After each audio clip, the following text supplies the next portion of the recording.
Good evening, everybody. Good evening and welcome. My name is Bob Hyde. I am the Vice President for Community Impact at Suncoast Credit Union. And welcome to this beautiful facility tonight, and welcome to the Tampa Bay Times Community Conversation event. Many of you know, go ahead.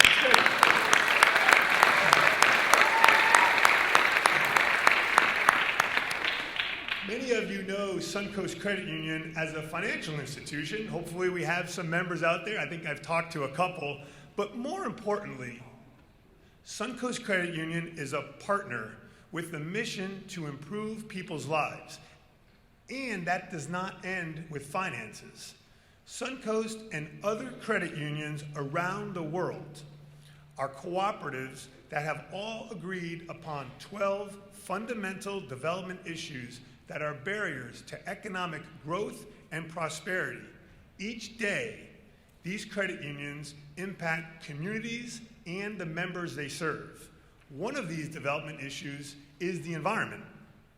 Suncoast takes our role as a member of this global cooperative seriously and knows that our presence throughout the state of Florida, we are well positioned to be an agent for change. In 2014, Suncoast Credit Union began incorporating energy-efficient features into new construction and many of our existing buildings. Today, each new construction project, whether it be a retail space or administrative building, is designed and constructed with sustainability at the forefront. As a result of these efforts, I just want to give you a sampling of some of the results that we've seen. We've installed 40,000 square feet of solar panels on our main campus alone. 30 of our buildings throughout Florida are now powered by solar panels. And together, these panels produce 2.4 million watts of electricity daily, which is put back into Florida's electrical grid. 21 of our buildings are Energy Star certified. We have eliminated all incandescent and fluorescent lighting, converting to LED. We've partnered with the Arbor Day Foundation, and since 2010 have planted almost 500,000 trees throughout the state of Florida.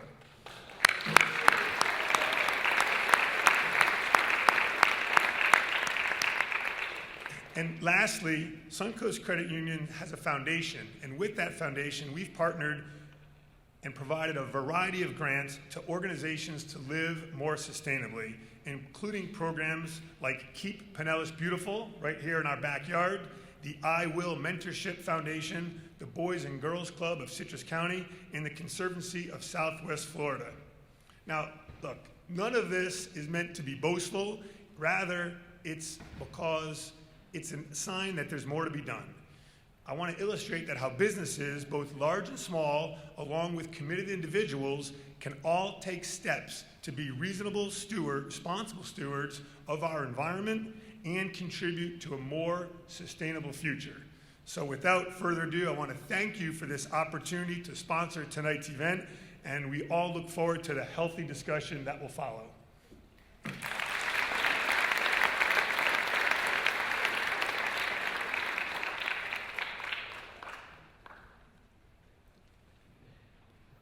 Everybody.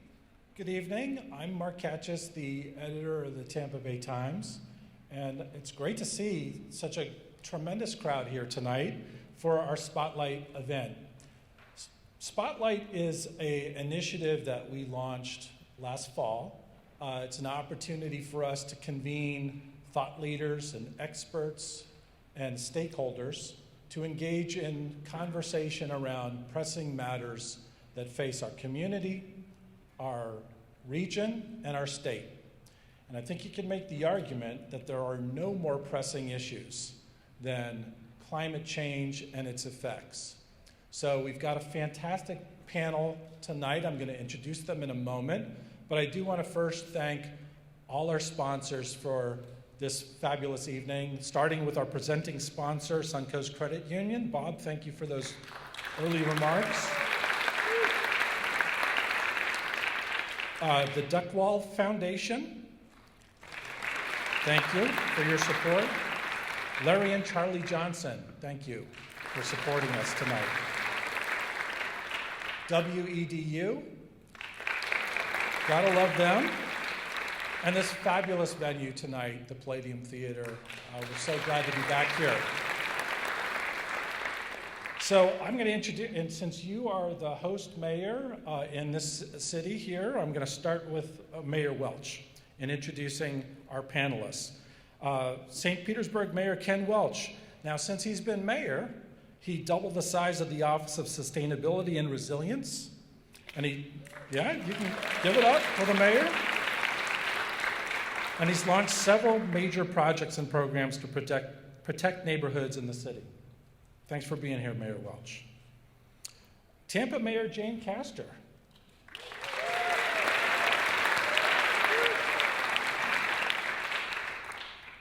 Mayor Castor established the first Sustainability and Resilience Officer in the city of Tampa, and she created the city's first, oh, I'm sorry, I interrupted. Go ahead. And she created the city's first Climate Action and Equity Plan.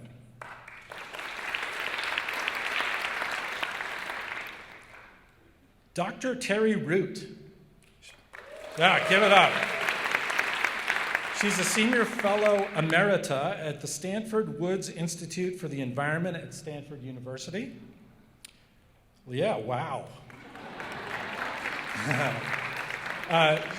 She was the lead author of a United Nations report on climate change that was co-awarded the Nobel Peace Prize. Yeah, more wows. It does not get better than that. Thank you for being here. USF Professor of Oceanography, Dr. Gary Mitchum is here.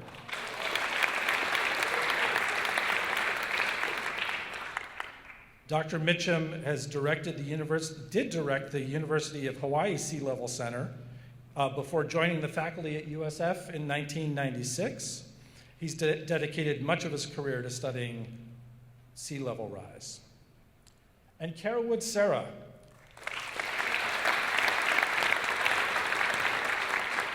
Kara is the Director of Resiliency for the Tampa Bay Regional Planning Council. She works with the Regional Resiliency Coalition, a number of jurisdictions across the Bay Area, and supports hazard mitigation planning and resiliency policy. That sounds really important. It is. And finally, last but not least, we got our moderator over there, the dashing Max Chesness. Max, yeah? Max is, I'm going to go out on a limb and say it. He's the best environment reporter in the state of Florida. He is, and he's ours. And Max is part of a team of environment reporters and climate reporters at the Tampa Bay Times that constitutes the largest group of environment reporters in the state of Florida in any newsroom, underscoring our commitment to it. Yes. I'm going to turn it over to Max in a second here, but before we do, we're going to show a video. It's a couple minutes long, produced by Aya Diab, one of our video producers, and then it's all yours, Max. I'm going to turn it over to you. Thank you again for being here tonight.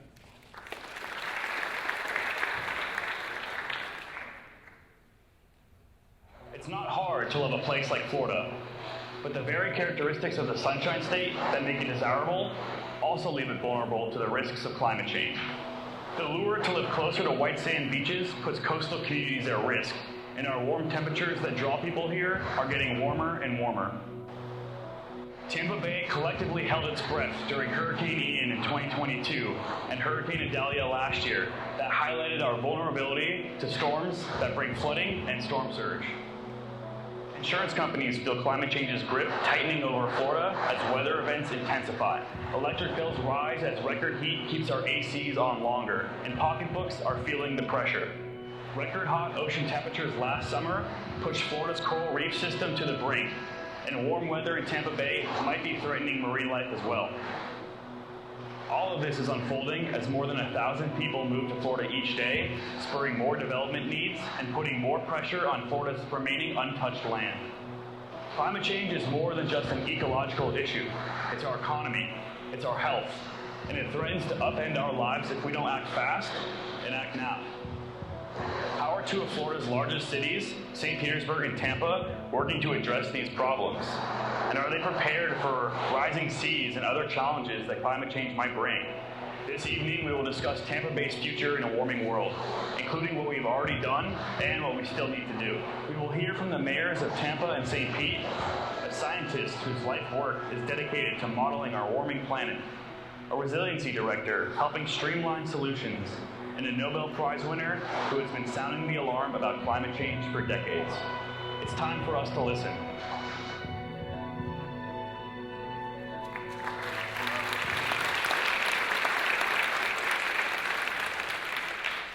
Hello, thank you all so much for being here tonight. Thank you to Bob and to Mark for those opening remarks. And let's hear it one more time for our panelists here tonight.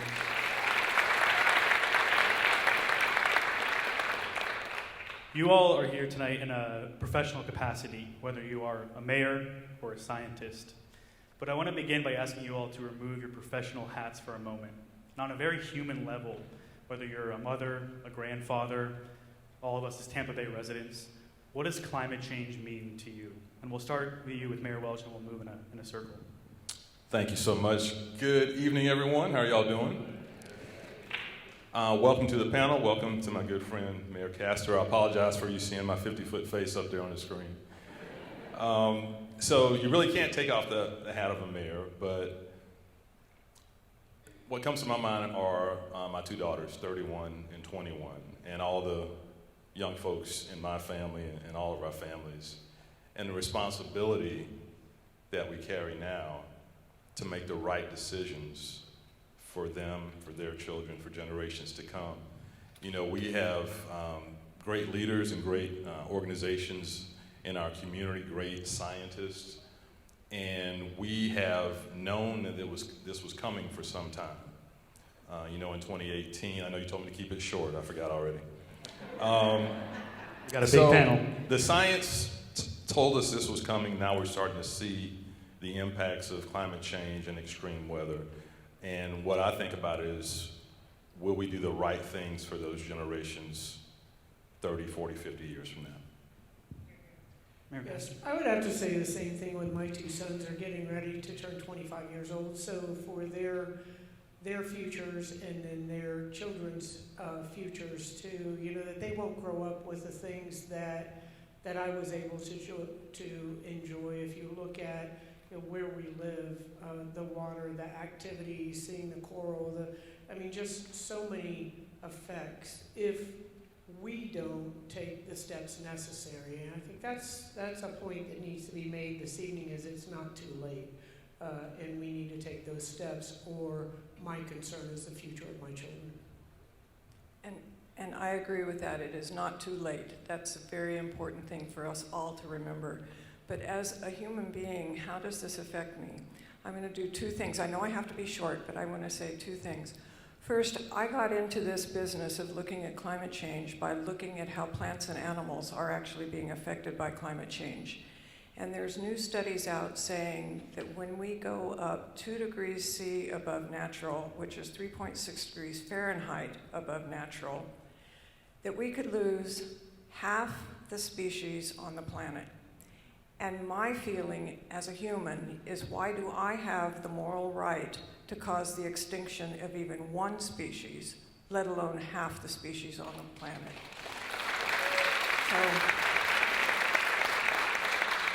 So I've actually given sermons at Unitarian churches about that. I think it's very important. The other thing is, on this vote of hope, is people think I'm crazy, but humans are causing this, and that is fabulous. That is really wonderful, because if we're causing it, we can stop it, right? So there's hope. Gary? That's tough to follow, Terry. Mayor Welch, you said that the problem is not new. When I started this 40 years ago, we already had a very clear understanding of global warming and sea level rise, and the science hasn't changed that much in between. In the 80s, the first Bush presidency, there was a bilateral understanding of this, which fell apart. And so bringing it back to the focus, this is not me as a physicist, but me trying to help the data, That's the reason why I've been involved with it for so long, and I guess you could just say I'm stubborn. And my wife is in the audience, she will attest. For me, professionally and personally, I care a lot about equity issues, and I think that it's really hard to be someone who cares about equity issues and ignore the way that climate impacts and exacerbates those issues. So I really do feel like it's, as just an individual person, really important to pay attention to how our poorest residents and our disabled residents and our older residents are all impacted by climate change. Thank you all, and permission to put on your professional hats now. Before we can really dive into the local impacts, we need to start globally, right? We need to talk about this problem on a global scale before we really hone in. And Terry, I want to ask you first. You were the lead author on a Nobel Prize-winning climate change report in 2007. And in the conclusion of your chapter that you wrote the following: even developed nations are vulnerable to climate change if they do not adapt in a timely and efficient manner. That was written almost 2 decades ago now. So in the time that has passed, what positive steps have you seen taken, and what more still needs to be done? Oh, there's a lot of positive things that have happened, a lot. We have now acceptance for renewable energy, which we didn't used to have. We have people who drive electric cars that we didn't used to have. People tell me, oh, you have to worry about China. You don't have to worry about China. China is doing good things. There are a lot of aspects that are out there. We've got to get off of our fossil fuel addiction, and we can do that, and we've shown that we are doing that.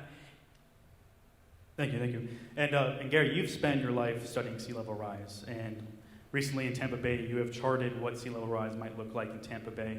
I'm wondering if you, and also you as well, Caro, when you deal with climate solutions every single day, if you both could paint a picture of what Tampa Bay might look like in 20 or 30 years with climate change. The sea level is increasing. As I wrote in the article associated with this, over the 20th century, we had approximately 2 inches every 25 years. In the first 25 years of this, 3 to 4 inches. In the next 25 years, we expect another 5 to 6. That's what worries us, that accelerating rate. So we're going to see higher and higher sea levels.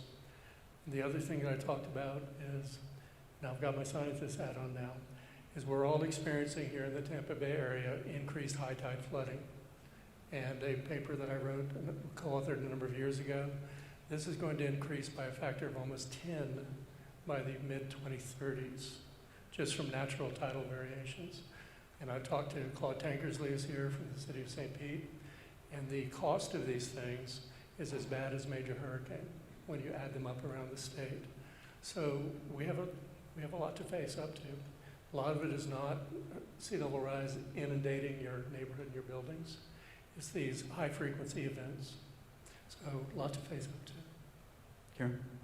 From a adaptation perspective, I'm hoping that we're seeing more elevated homes, more parks that can hold stormwater we do have those major rain events, more mass transit and more electric transportation, so that we are actually adapting to the changing conditions. And Mayor Welch, we just heard a little bit about what Tampa Bay might look like in the short-term future.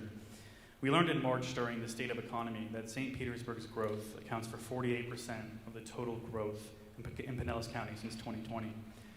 How are you as mayor ensuring that growth is happening in a sustainable way and in a way that is adaptable to future flooding and sea level rise issues? Well, I think our planning long-term has identified where we should grow, where that density should occur. Through the Penny for Pinellas, we have linked housing, transportation, and jobs into our funding stream. And so I think we're growing in the right places, but we need to follow the science, factor in what the science is saying. At last count, more than 40% of our city is in a coastal high hazard area. And so that's where intense growth should not be. And our city council and the previous administrations have started putting plans in place to kind of direct where that growth should be. On the mitigation issue, though, I agree we should stop digging the hole, we're in the ditch. but so much of that is dependent on our federal, state, international governments getting on the same page. And at this point, we're already seeing the impacts. And so adaptation has to be a part of what we do. We have a stormwater master plan that is very expensive, but we need to move towards implementing that. We have an integrated sustainable action plan as well. We have the St. Pete water plan. All those things are going to take a tremendous amount of investment, and we have to, when we're talking to our community, explain why we need to make that level of investment. And frankly, there's some places where we shouldn't be developing, and at some point we've got to have that conversation. In a city and county like St. Pete and Pinellas, we know how much revenue comes in from the beaches on the West Coast. In 50 years, what will that look like? And so we have to make some, I think, intentional, strategic, long-term decisions, as well as adapting and doing things as simple as looking at our infrastructure. I know that Councilmember Brandy Gabbard is here somewhere, and we actually met and had a resiliency summit with those neighborhoods that were impacted. I know I'm going over the time again. And just listen to them. And they said, look, some of these backflow preventers actually don't work. We went out, and in fact, some of them didn't. So now, thanks to Claude, we've got new technology. We've already installed some 9 backflow preventers. There'll be 50 more coming in. So there are things we can do right now to kind of harden our infrastructure while we, at the same time, need to make some very tough, strategic, long-term decisions. And Mayor Castor, a similar question to you. In the action plan that was created for the city of Tampa last year, it highlights the importance of using city policy to direct future development away from flood-prone areas. Do you think policy as it stands right now goes far enough to ensure that future development is protected from sea level rise? No, I don't. But, you know, I think that we have to come at it from a number of different directions. Policy on land use is one of those areas, but also, as has been mentioned, the adaptability, you know, the requirement that homes are built so high in certain areas, and then the city policies that say that doesn't impact how high you can build that house. Now, your neighbor may not like that, but you know, it's going to be somewhat resistant. And a number of different areas that are approaches we're taking as well with the stormwater, and even to the point now, not just getting that stormwater out to the bay, but having those backflows stops on there so it's not coming back at you. We just had one particular area, McDill 48, where we changed this 48 acres where it had a smaller series of stormwater ponds there into a huge recreational area that had those whole 48 acres involved in stormwater drainage. Also, looking at our tree canopy. At one time, we had the best tree canopy in the world. And as you know, every 5 years, USF for us does that tree canopy study. And because of the development in our city, we've lost a portion of that. So we have a plan, 30,000 trees planted by 2030. And so we're making progress in that area, but that is a stormwater address. The stormwater also addresses the heat, the building codes as well. Anything over the last, since 2002, the more stringent building codes, I think that that's helpful as well. So not coming at it from a single direction, there isn't a single answer. We have to look at everything available to us now and also be visionaries in what hasn't occurred to us yet that we can use to address climate change. And quickly, in terms of progress on the tree planting, can you tell us how many trees have been planted thus far? 4. No, 4. I'm just kidding. We got a little ways to go. We're planting about 1,200 a year right now, but we have a great deal of, we've received federal funding and we have applied for a great deal, and we're going to do a number of different programs. Like we give away tree giveaways, 1,000 trees, but also sort of like paint your heart out, but plant your heart out in neighborhoods where we will deliver the trees and then the neighbors will help plant them in others' yards. You know, right now we kind of make we make it a little bit difficult to plant the trees. You know, everything that you have to look out for with the pipes, with the lines, with the setbacks, with, you know, you can plant it in this one particular location. So we have to make it a little easier to plant those trees, but we are loading up our parks. We have 193 parks in the city. So any place we can plant trees, we're planting trees. Terry, really quickly, you had something to add? Just really quickly, actually on the tree planting thing, when we put CO2 up into the atmosphere, that CO2 stays in the atmosphere for 1,000 years. 1,000 years. And the way we get CO2 out of the atmosphere? Trees. And so the more trees we plant, the better off we are. But what I really wanted to say too is Florida is the Sunshine State. This is the place where we should have solar panels and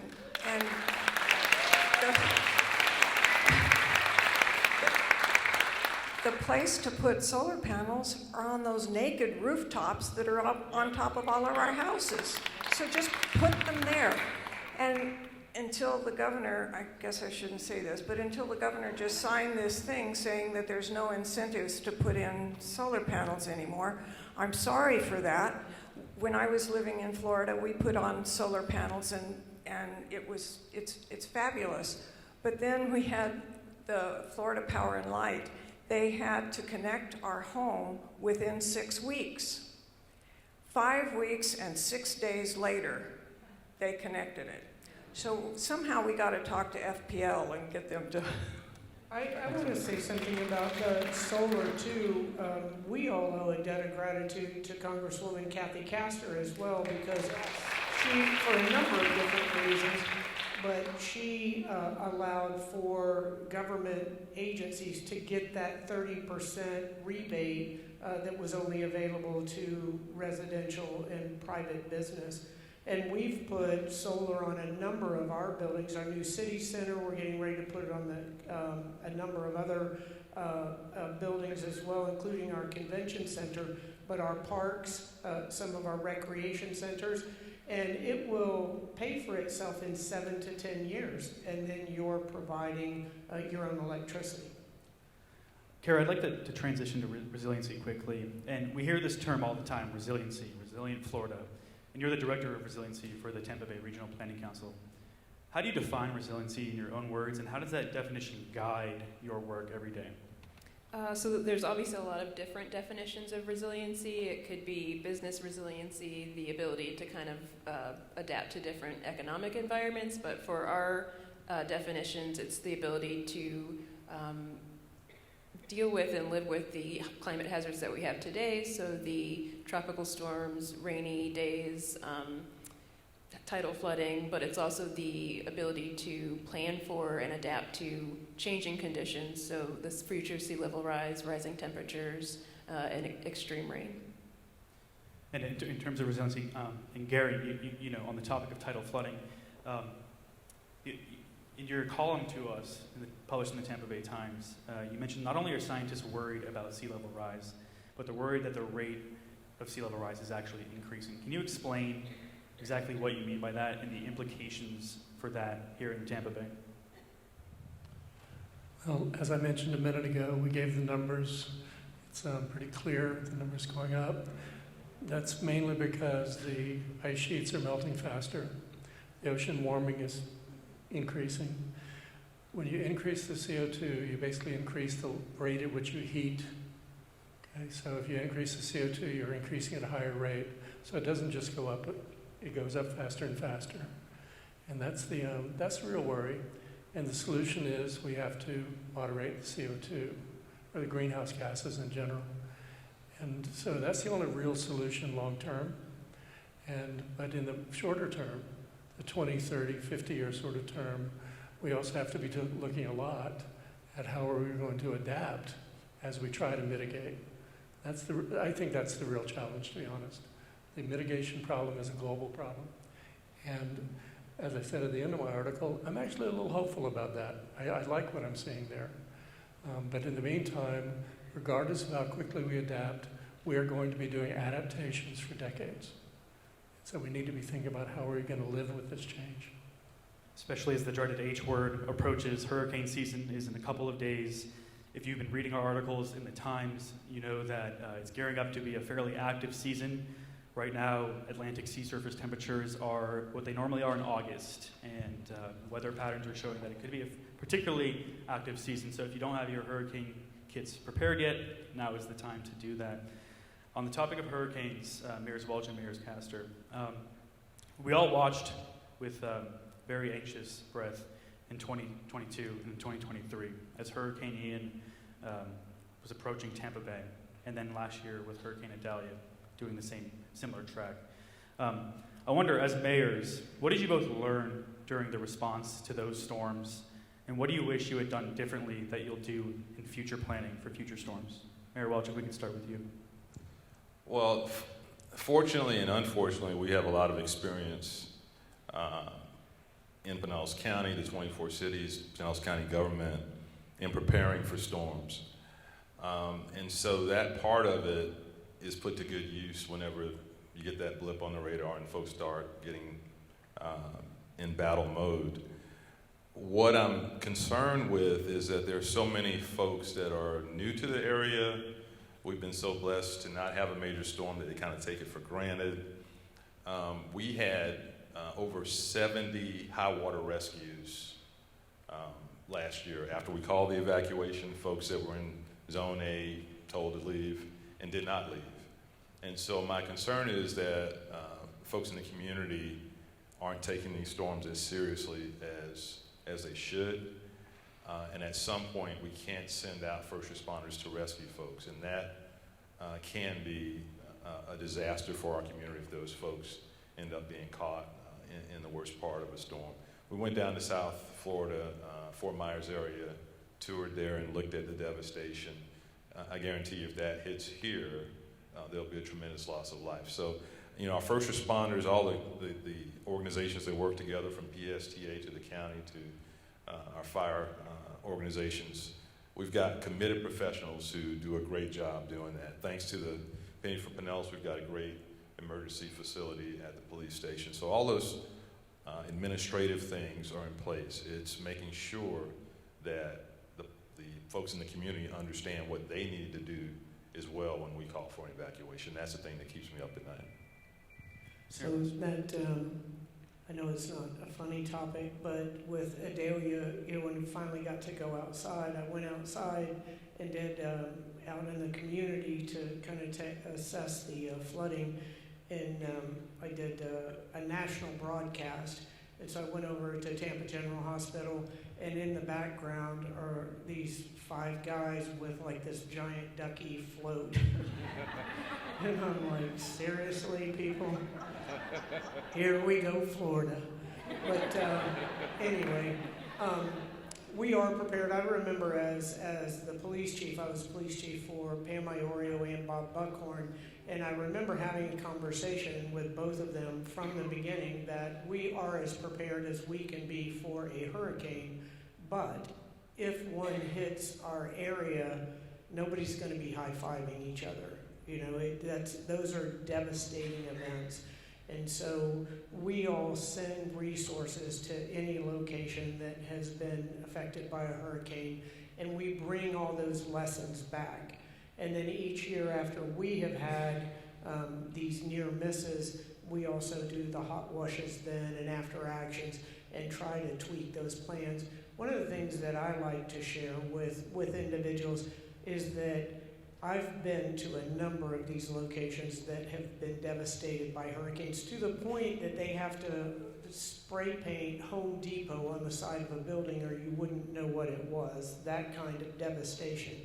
And to the person, those individuals who stayed and rode out the storm said, I will never do that again. So I think that we as human beings woefully underestimate the power of Mother Nature. And so those are the kind of things that worry me so much too, or individuals that, how bad can it be? I'll just ride it out. So, and the unpredictability as well. We're telling everybody we have these devastating storms coming at us, and then at the last minute they turn.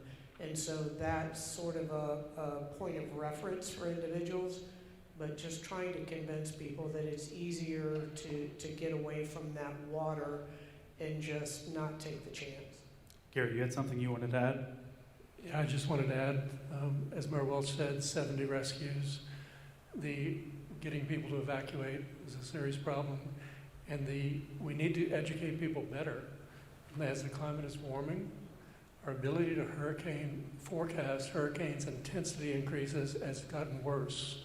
So this idea about the rapid intensification, we saw it with Hurricane Ian. That's why there was so much trouble down there.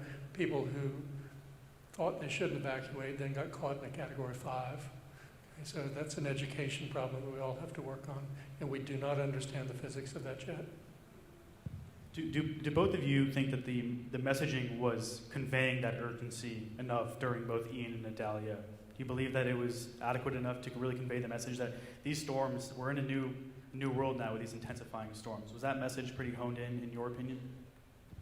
Absolutely. It's just folks are tuned out and aren't listening to the experts, law enforcement, our emergency management folks who are saying this is a killer storm. You need to evacuate. But we're at a point in our society where certain messages folks just don't receive. And so we've got to find some way to convey to folks what can happen. I mean, just show the video from South Florida and what happened, some of the 911 calls that come in asking for help and we can't provide help. We've got to try every way we can to convey that message, but I think we said everything that we could possibly say to folks to get them to evacuate. And I want to ask briefly about vulnerable communities in St. Petersburg and Tampa, particularly Shore Acres. Residents there, as you know, in February reached out to you and asked for upgraded flood prevention measures, whether it's surveys or backflow preventers. Just 3 weeks ago, our team was out there covering the installation of backflow preventers. But what has your administration identified as additional solutions to vulnerable neighborhoods like Shore Acres that continuously flood, even on sunny days? Well, it's an all-hands-on-deck approach. I want to thank Shore Acres. I know I saw some of the folks here and our city council members, Gabbard and Montanari in specific, but actually listening to what is happening in the neighborhood and really implementing some of those suggestions as well as the plans we already had. For example, something as simple as the storm cleaning teams that go out right before a storm. Well, we added an extra team right after that meeting, and we'll add another one in the FY25 budget. The backflow preventers, trying to move things up in our capital improvement plan that are part of that over $1 billion stormwater master plan. We've got to make those investments. Number one, our infrastructure hasn't kept up with the changing threat, and that's in the water, wastewater area as well as the stormwater area. And so we have to make those investments to make our infrastructure battle ready. But then there's some areas where we're fighting the topography, and you are basically at a low level, and you can't fight that tidal influx. And that's when you get to much more expensive remedies like raising homes. And we'll need federal help to do that. We've already improved the process and gotten many more applications through, but not nearly as many as we need to. And so that's where partnership comes in. We'll have to work with the community, work with our federal legislators as well to get more support for those folks who want to raise their homes. So it runs a gamut of simple fixes to what we're doing now in our procedures to those major kind of investments of raising our own roads, but then helping those homeowners to raise their homes as well. And there might be some who have a repetitive loss situation where they might want to give that land up. And that is something we've talked about. It's in our Tampa Bay Regional Planning Council plan from years ago. Folks are willing to talk about that in the right situations as well. So I think all those things need to be on the table. I want to move on now to the reason why we're in this mess, right? The human burning of fossil fuels, right, which is causing climate change at a global level that we're feeling here locally in Tampa Bay. Kara, when you talk with municipalities across the Tampa Bay region, how often does the conversation center on the reduction of fossil fuel emissions, and how do you foresee that conversation evolving moving forward? Well, I want to give credit to the two cities represented here on stage, St. Pete and Tampa. They're doing a lot to reduce greenhouse gas emissions, and especially with Whit and Allison, who are both in the audience, as they're my counterparts in those cities, the resiliency officers. And so I think those cities are really progressive and doing a lot of work to look at clean energy and greenhouse gas reductions. Our region is pretty large. It goes up to Citrus County down to Manatee. So some of our cities and counties are more resource constrained, and clean energy is not their highest priority at this point, but I'm seeing that that's becoming a larger priority as we move forward and as there is federal funding. And of course, we just did our first greenhouse gas emission study to really look at what the largest emitting sectors are. And now that we know those sectors, I think there's more opportunities to start to tackle and address those sectors. And those largest emitters are transportation and the energy sector. Transportation is the largest single sector, and then the production of energy for commercial, industrial, and residential uses is the largest combined sector. Terry, did you have something you wanted to add? I just wanted to ask the question of the bill that DeSantis just signed. Is that going to negate the federal funding that's available? I don't know the answer to that. Not to my understanding. Okay. On the topic, in terms of emissions, if you've been reading the Times lately, we've had a lot of coverage on state government level climate policy. Myself and a colleague, Jack Prater, who's here tonight, we wrote in December that Florida was the only state in the nation to reject federal climate dollars directly related to reducing tailpipe emissions.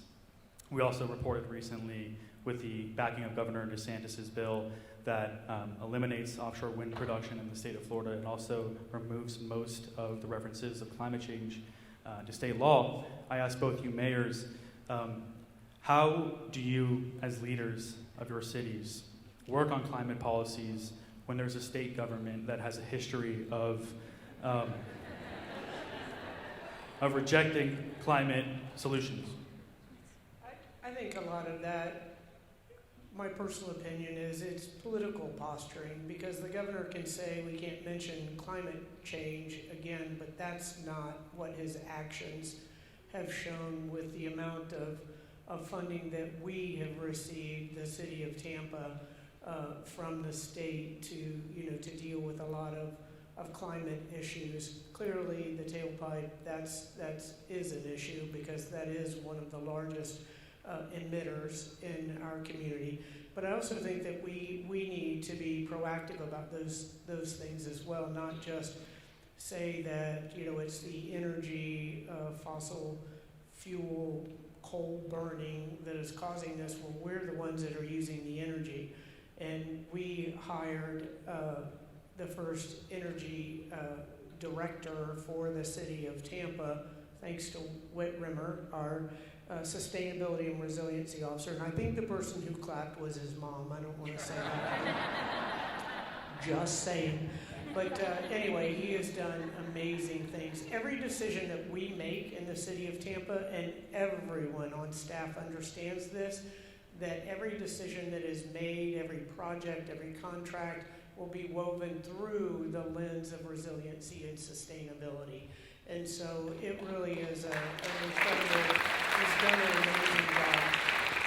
But this energy use individual is going through the city of Tampa, how much we pay every year in electricity, and what can we do to reduce those numbers. And then also, not just for our city, in every possible way, through solar, through our use of electricity, through weatherization. That's another, and I don't want to jump too far ahead. I think you're going to talk about social justice, but that also is the weatherization of homes in our community as well. That has been an overwhelmingly successful program in our community for individuals that are either elderly, low income, or both, to help them adjust to climate change as well. But I do feel that there's never enough, and there's never a single answer to any of these climate change issues. We have to come at it with the funding that we can get locally on the state level and on the federal level. And there's a lot of ingenuity in that as well, and the grant funding that you go after. So we're very focused on that area, making sure that we have the funding, but also making sure that you're coming at these issues from a number of different angles. I should note quickly, too, we did invite Governor DeSantis' administration to represent themselves here tonight. That request was not responded to. Mayor Welch, similar question. Do you find that there's friction with state-level government politics in terms of climate policy at the local level? You know, I think it's a matter of perseverance and focus. I mean, we just can't allow yourself to be distracted by the politics of the day. And the ace that we have is that the constituents that are dealing with this on a daily basis, whether it's Shore Acres or Bartlett Park or Harbordale or Riviera Bay, are also the constituents of these folks at our state legislature and in Congress as well. And so, you know, sea level rise is nonpartisan. It affects everybody. And when we take our trips to Tallahassee and Washington, we talk to our representatives about what's happening in our community for the folks they represent. And we just don't get caught up in the culture wars or the partisan rancor of the day. And we've been fairly successful with that. We received a $20 million grant from DEP, Florida DEP, that we're using for stormwater down in Salt Lake Creek. Through the Resilient Grant Program? Yeah, absolutely. And so we just try to focus on the issues. The cultural wars of the day kind of flows and ebbs and tides, but the constituents are the folks that really make a difference. And when they weigh in with us and say, look, we need help, we don't want to get involved in this argument about who created climate change. It is happening. Our streets are flooding on sunny days. We need help. And have that direct conversation with our representatives. We've been fairly successful with that. Can you follow up on the $20 million? Can you tell us how that money is being spent so far? It'll be used for stormwater infrastructure in the Salt Lake Creek, Lake McGorry area. And we've upped our grant capabilities in the city of St. Pete, and so we're going after federal, state funding as well to try to shore up that big gap in funding for all of our stormwater, ISAP, and St. Pete water plants. I want to, just to talk about the stormwater, it kind of goes along those lines somewhat with the evacuation notices and communication to individuals, and you all could be very helpful for us. You know, replacing water, wastewater pipes, we've done that. We passed a $3 billion infrastructure bill to replace our aging pipes, and the methods now are incredible. You know, there's really no invasiveness in those projects. There's no way to put in an 8-foot by 8-foot or 10-foot by 10-foot junction box for stormwater without causing disruption in a neighborhood. And everybody wants the issues fixed. They don't want their community or their neighborhood to flood, but there's no pretty way to do that. We have to dig things up in order to put the solution in place to make it better. So if your neighbors are complaining about a stormwater project, tell them to stop. I want to ask quickly, very briefly, about transportation. As we just learned, transportation is one of the largest emitters in the Tampa Bay region. One of the largest grumbles I hear from readers is, especially those that have just moved to the state, is the lack of adequate transit between both major metro areas. And I'm sure some of you tonight crossed the Howard Franklin or whatever bridge to get here. Can you talk about, both of you very quickly, about the roadblocks to get mass transit between both major metro areas and what that looks like in the future moving forward? Mayor Welch. Well, that's another great example of perseverance.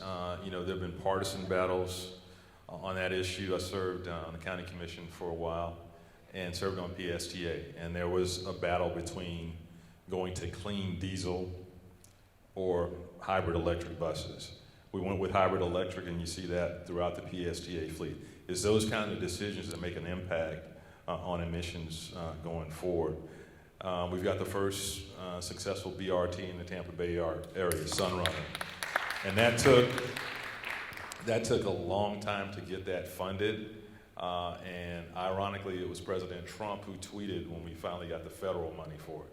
So that turned out to be a bipartisan win on transportation. So again, we had to persevere for a long time. Our bus systems are the most underfunded in the United States among major metros, both Tampa and St. Pete, Hart, and PSTA. And why is that? Well, it's a long story. It's much longer than 2 minutes, but they don't have the funding, and so therefore they don't run late at night. They don't run frequently. You know, it might be an hour between bus, and folks can't depend on the bus for their primary mode of transportation. If you had more funding, more buses that run more frequently to take folks where they need to go, folks wouldn't be so dependent on automobiles in the Tampa Bay area. Hillsborough made a step towards funding that, but then a county commissioner, challenged that tax. And then moved out of the state. Okay. So if we ever want to get that base transportation system, and the basic bus system is that foundational element in any transportation system in an urban environment, until we get that funded to where it needs to be, we'll always be behind every other urban metro. And then we are doing good things like the new Howard Franklin will have express lanes. It has the underpinnings to support light rail in that package. And we're making incremental steps towards, well, we got to get that bus system funded adequately. And without a doubt. And change the culture of riding the bus, too, in the South. So, yes.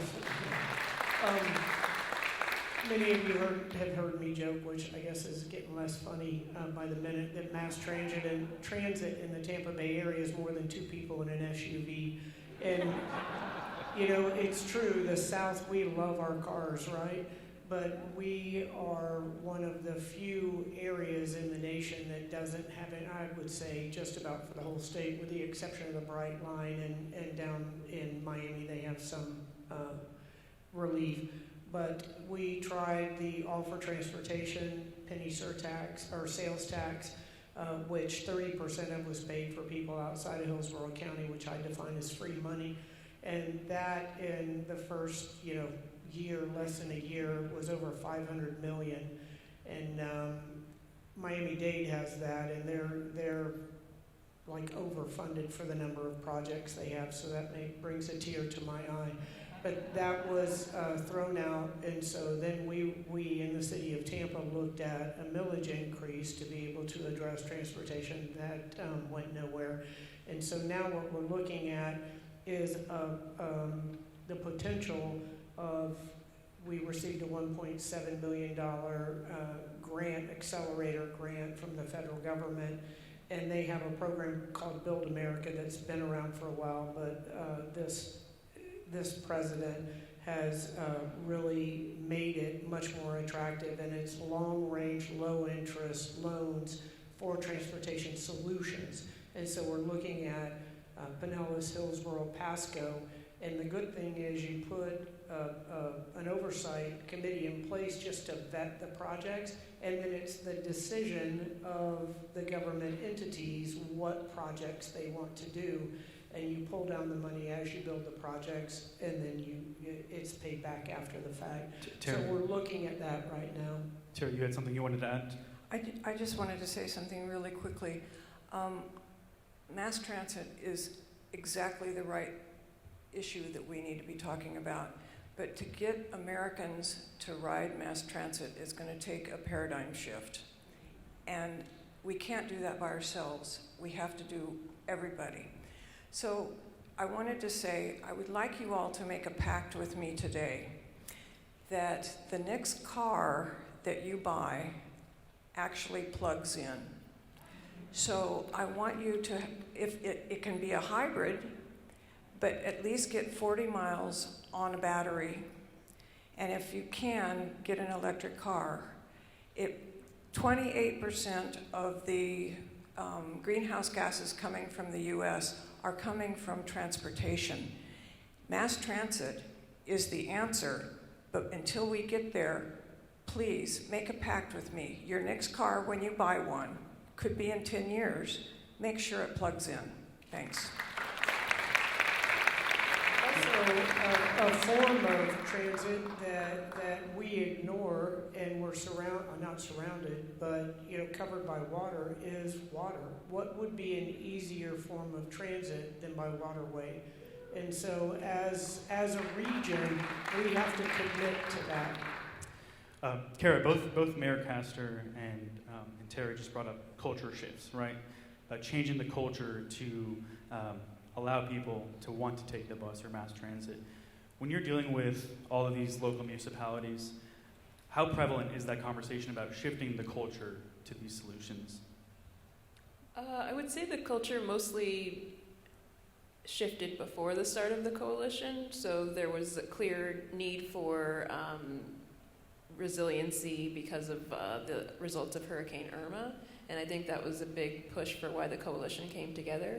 I think since then, the cultural shifts I've seen are around clean energy, like we discussed. So it's not just adaptation to the sea level rise, but trying to make sure that the sea level rise can be slowed down through climate mitigation, greenhouse gas reductions.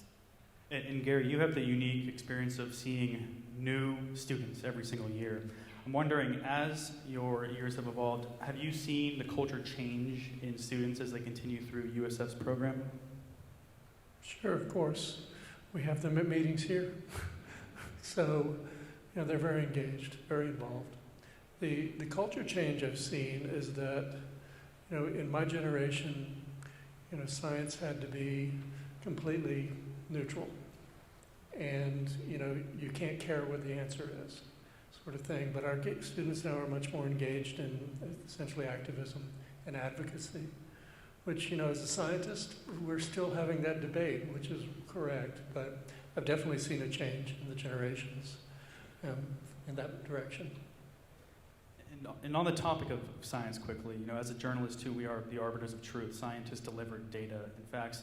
How do you deliver the climate message in a world of climate disinformation? How do you deliver data and factual information in a way that is coherent and that people can understand? The most important thing to do is you can't get mad and yell at them because they just shut off, all right? So when you're talking to people and they challenge it, you have to ask, well, why do you think that? Let's talk about it. You have to have the discussion. It has to be one-on-one. It's, talking to a group like this is easy. Like I'm preaching to the choir. I keep telling people I try to find the heathens. I'd love to have a chance to talk to them, and when I've had the opportunity, I've had good success with it. But you have to stay calm. You have to talk to them and not make it as polarized as our country seems to be all the time. But just talk to them. I want to ask now about heat. Obviously, it was a hot day today, and it's getting hotter every single year. When I give climate presentations, one of the main facts that I lead with is that since 1970, Tampa has added 10 additional days above 95 degrees each year, and that's dangerous levels of heat. We obviously just saw this bill that was approved by Governor N.St. that rolls back protections for outdoor workers, but how are you mayors, and what capacity do you have as mayors, especially in a time with increased growth, that outdoor workers are protected in this intense heat that we're experiencing? Mayor Welch? Well, we have an intense legislative effort every year. And so we talk to our legislative representatives, we talk to the governor's representatives as well, and just try to talk about the local impact that we're seeing. And we still have significant home rule on issues, but some of those seem less than humane. I mean, to regulate breaks and water breaks and those kinds of things. So on those issues, even after it's passed, we still try to address it, ask our legislators to bring it back up and kind of relay some real life examples of how that's affecting folks, and really just try to appeal to the humanity of folks. And also understand that, a governorship is 8 years, and elections matter. And as folks are running for office, you need to bring these issues up and ask the candidates for the legislature, the candidates for governor, where they stand on these issues. Just because a rule is enacted doesn't mean it can't be addressed later and reversed. And so we just never give up on those issues. Mayor Castor, how is you as mayor, how can you ensure that outdoor workers are protected in your city? Well, I don't know that we can assure that. We can encourage that, but I believe, as my friend Mayor Welsh said, is to sort of plead to the humanity of individuals. I mean, can you imagine being a roofer in Florida or working outside in the agricultural business.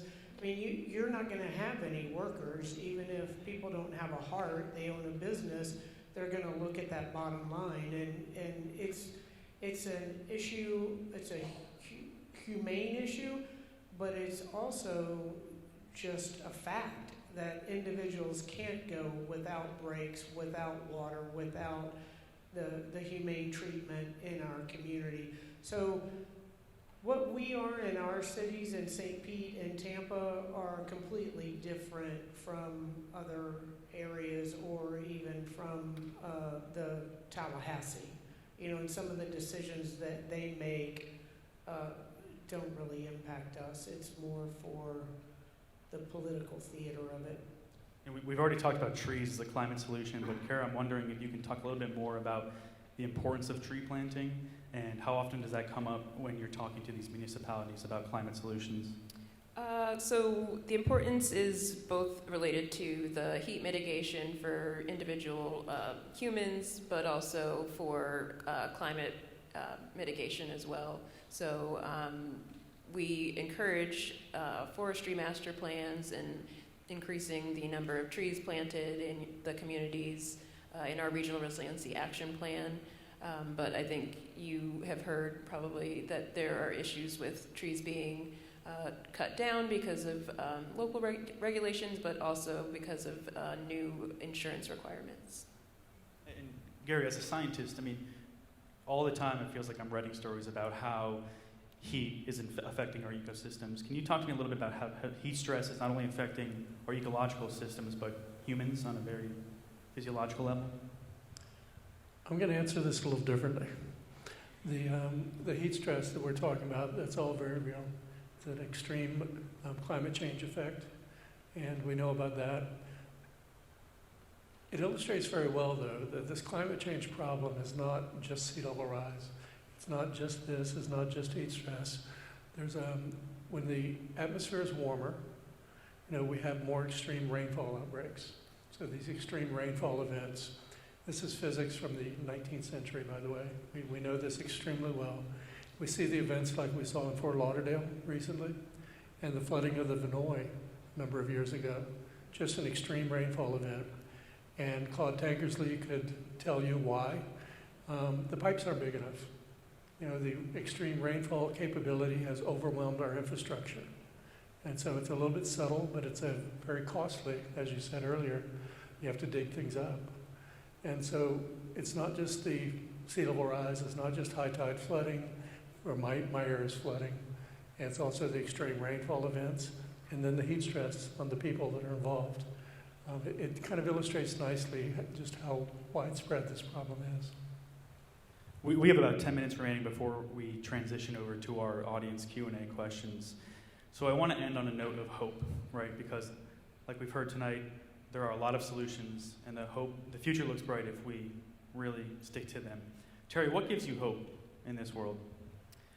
The thing that gives me the most hope is seeing the younger generation initiating a paradigm shift.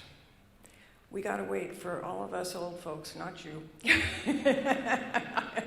but us old folks, get out of the way and let the paradigm shift happen. When we've had paradigm shifts before, the most obvious one was smoking in public, right? We had a paradigm shift. It changed. We don't smoke in public anymore. We need a paradigm shift that says we're not going to do this anymore. And the good thing is that we know how to fix it. We have many states that have really shown that the per capita greenhouse gas emissions is very, very low. And what it takes is regulation, and we do have to have that, and we can do that. But if we don't do that, well, thus far we have had the 11 last months are the hottest months that have ever been recorded on the planet by humans. Think about that. And when the temperature goes over 104, your cells start denaturing. You literally are cooking. So as we start cooking people, the suffering is going to be immense. And so what we want to do is we want to have this paradigm shift and roll with it, go with it, because there are things we know what to do. We just have to get off of our duffs and do them. And it'll work. We can do it. Gary and Kara, you're dealing with students every day, and you're a problem solver, Kara. So what gives you both hope for the future? Thank you, Kara. So, 2007, the IPCC report. We then had 2012, 2019, where the business as usual, no action taken sort of scenario for the emissions. Telling us, in other words, how fast is the atmosphere heating? Okay, that sort of measure. In the most recent report, that emission scenario is decided to be highly unlikely. It's lower now. That's partly because we had an overestimate in the past. It's partly because we're starting to see some effect of mitigation. It's not enough. The climate system is a massively energetic thing. You cannot turn it easily. It's like trying to turn the Titanic when you're bearing down on the iceberg. But the nice thing that I'm hopeful about is that the captain is spinning the wheel, and we're starting to see a small change in the bow. Okay, it's not enough. We have a lot more to do, but we're starting to see some change. It's going to take a ton more mitigation to deal with it. But I like the fact that people can see that there's some positive effect for what we're doing. It's not enough yet. It's too small. But seeing some positive effect of what we're doing, I think, is very positive. Yeah, I like the slow boat analogy. The thing that gives me hope is seeing more local governments come on board with the Resiliency Coalition, seeing more local governments adopt action plans for climate adaptation and climate mitigation. And then across the state, since our coalition formed in 2018, 5 other regional coalitions have formed throughout the state, so we're able to talk to each other and say, what's going on in your coalition, what's going on in your region, are you tackling these same challenges? That's a cool project that you're doing, we're going to try to copy that one from you. So really seeing the progress not just in our region but across the state. And lastly, as mayors, how do you convince your constituents that the future is not hopeless in a warming world? Mayor Castro?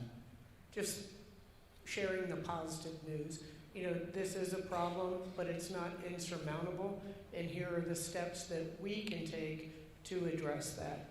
And so I think just continuing with that message over and over and over, and just being positive about it, and letting people know from small things. I had 2 Girl Scouts come in my office, and their project was to go around to restaurants, get oyster shells, drill a hole through those, put a rope in them, and then go and give those to individuals who had docks on saltwater where they could start, the spit to get on those to grow into oysters. And 1 oyster can filter 80 gallons of water a day. So we can do this. I agree with the paradigm shift. We can do this, and we can do it as well, even though we are old. But it's the younger generation that is going to be the adult in the room, should we say. Mayor Welch, how do you convince your constituents? So I'm hopeful for a number of reasons. Number one is kind of the legacy in St. Pete and Pinellas County, especially of focusing on issues. A good example is the penny for Pinellas infrastructure sales tax has been renewed 4 times for 4 decades. In 2017, and its bills, libraries, fire stations, parks, you name it. It passed with 83% of the vote in 2017. And so our call program, for example, where we send out social workers instead of police to calls for homelessness, truancy, those kinds of things, been a great win for the community. We just have this ability to talk about issues and focus on solutions. And so that gives me hope. The other thing are our scientists and professionals. We've heard Claude Tankersley's name a number of times tonight. He's our public works administrator. And Allison Mahalek, who's our sustainability director. Can y'all stand up? I just want to recognize both of y'all. Stand up, Allison.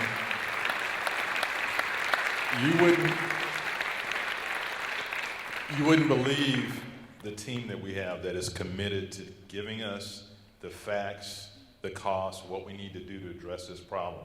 And they've got solutions. In some cases, they're very expensive, but they give us what we need to be able to talk to the community and say, look, this is what we need to pay for to deal with the new reality of sea level rise and climate change. Claude is in the neighborhoods. He kind of lives in Shore Acres, right? He was at y'all the meeting last week as well.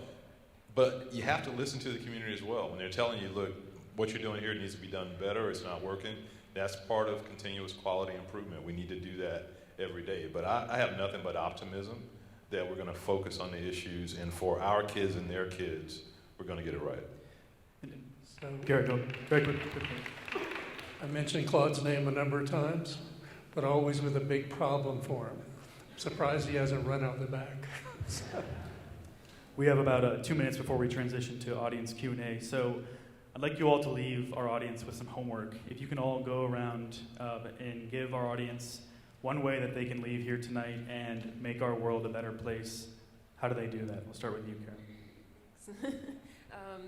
If you live in Florida, buy flood insurance for your property. Even if you're not in a flood zone, FEMA says that there are no areas that aren't flood zones. If it rains, you're in a flood zone.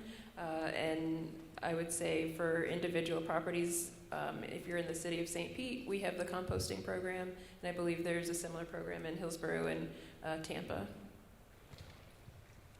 I'm going to go back to what I said about talking to the heathens. We have to find the political will and agreement that this is an important problem that we all need to deal with. And the best way to do that, I think, is to talk to the neighbor on your street who doesn't see this, who denies it, recognize that lots of times their holdup is worries about the economics. And that's a fair question, so address it. But just have those conversations, don't just talk to yourselves. I'm going to be risky.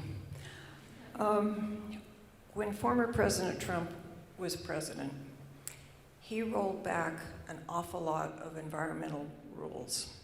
And scientists now have done an analysis to figure out how much damage to the world's climate did one man do. And he basically set us back, what they said is almost 35 years.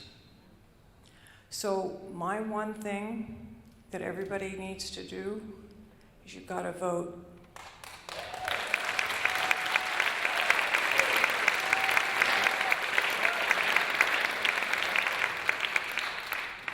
That's a whole nother hour right there. I would say we've talked a lot about too much water. I want to talk about not enough. Water is going to be the most important resource worldwide in very short order. So pay attention to that. We provide our entire city and a third of the county with water. 81 million gallons that are pulled out of the Hillsborough River every day and turned into some of the best drinking water in the nation. And then at the wastewater plant, 50 million gallons come through every day, and we treat that to almost drinking water standards and then emit that out into the bay. So we have plans to save that water where it can stop saltwater intrusion, and it can also raise the health of our river. And the detractors just say you're drinking toilet water. So pay attention to water. We need to save every single drop. I would agree that you have to vote. I was on the same page. But before that, research the candidates at local, state, and federal level and see where they stand on climate change and the ways to address it. And if you are a person that gets involved in campaigns, support those candidates who are going to do the right thing. We need that partnership at every level.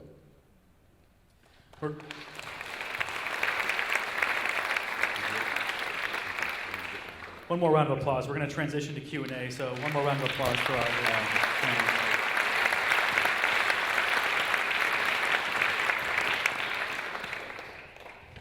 All right, so Before we say that, I would like to say you have done a fabulous job.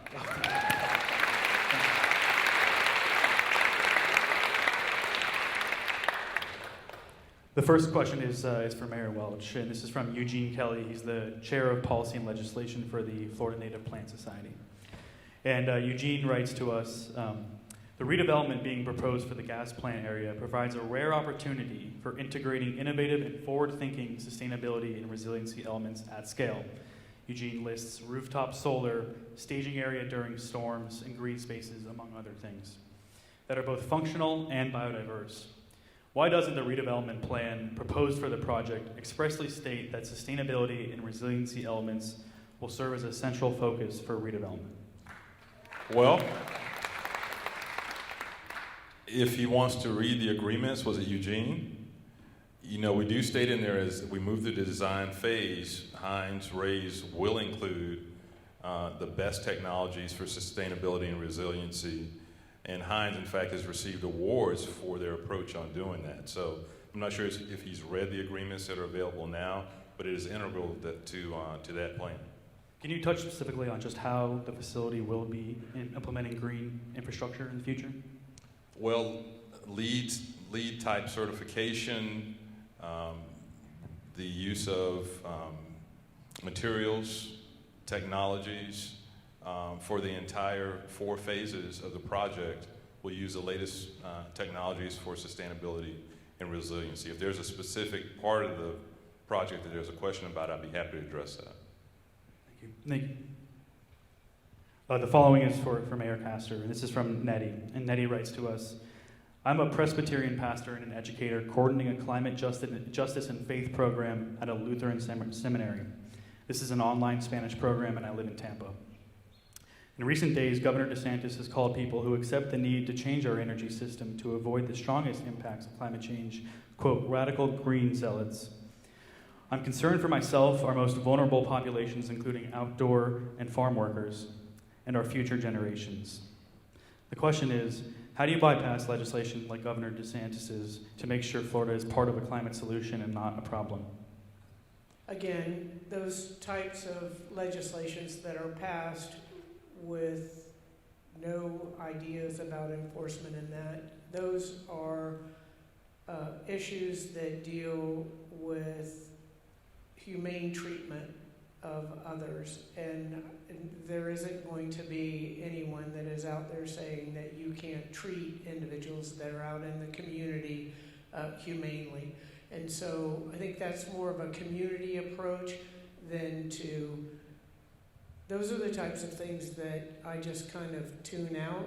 I think this is the same thing that Ken said earlier, that you can't get caught up in those wars of words, that you just have to ensure that you are doing the right thing every single day, and you're ensuring that your community is the type of community that supports others and supports the right types of actions, like taking care of individuals that are out in the heat, that are working in agriculture, the social justice issues that we address every single day in our community. That's what Tampa Bay stands for, despite what types of legislation come down.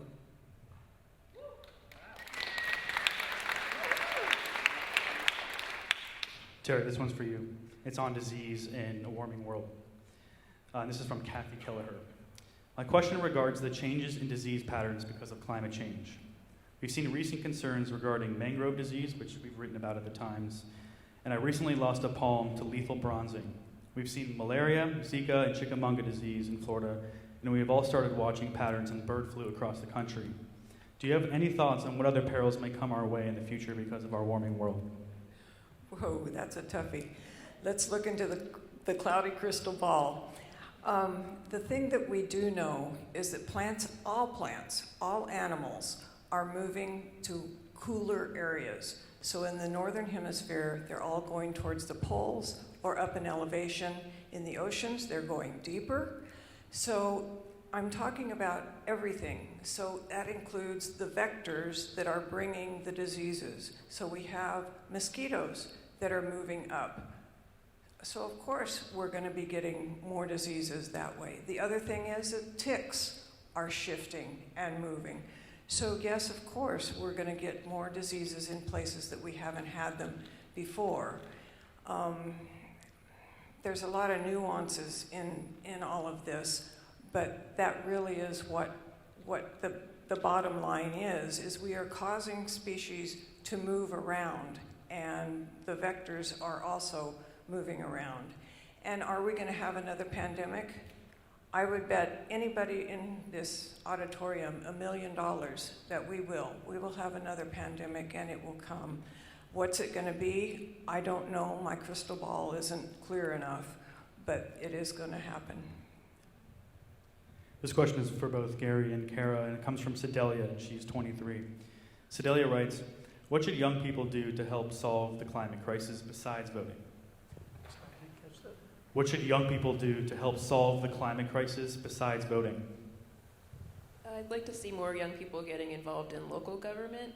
I think there is a big acknowledgement that you need to vote or get involved at the federal level, but if people knew that they could just walk down to their city hall and talk to their city council members and their mayors and get involved at that level, I think there's a lot of impact you can make locally.